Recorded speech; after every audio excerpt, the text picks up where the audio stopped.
Public spiritual figures who command large followings often rely less on verifiable insight and more on carefully shaped emotional experiences that feel profound to their audiences.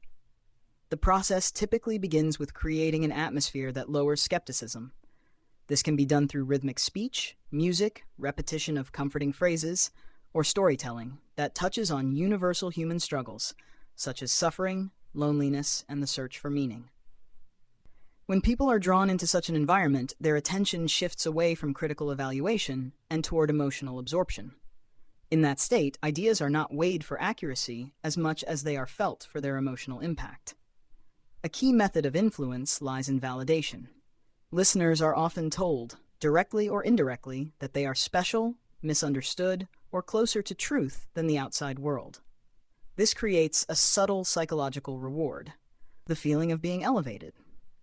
Once a person begins to associate the speaker with that feeling of self-worth, a dependency can form. The speaker is no longer just a communicator, but becomes a source of emotional reassurance. Over time, followers may begin to accept claims not because they are logically sound, but because rejecting them would mean losing that sense of identity and belonging. Another powerful element is ambiguity. Statements are frequently framed in ways that sound deep but remain open to interpretation. This allows individuals to project their own experiences onto the message, making it feel uniquely relevant. Because the meaning is partially self-generated, it becomes more convincing. The speaker appears insightful, even though the audience is doing much of the interpretive work themselves. Group dynamics further amplify the effect. In a crowd, emotional responses spread quickly. When people see others expressing devotion, awe, or even tears, it reinforces the idea that something significant is happening. Doubt becomes socially uncomfortable, while agreement feels natural and safe. Over time, this can lead to a shared belief system that resists outside questioning, not necessarily because it is strong, but because it is collectively reinforced.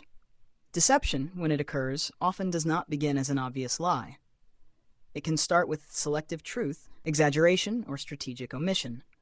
A speaker may present personal experiences or insights in ways that cannot be easily verified, while discouraging skepticism by framing doubt as negativity or spiritual immaturity. As authority grows, the gap between reality and presentation can widen. Followers, already emotionally invested, may rationalize inconsistencies rather than confront them. The vulnerability of followers is not simply a matter of being unintelligent.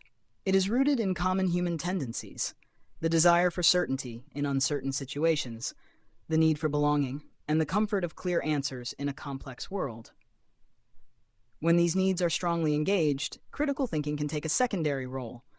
People may ignore warning signs, reinterpret negative information, or defend the figure even in the face of credible allegations.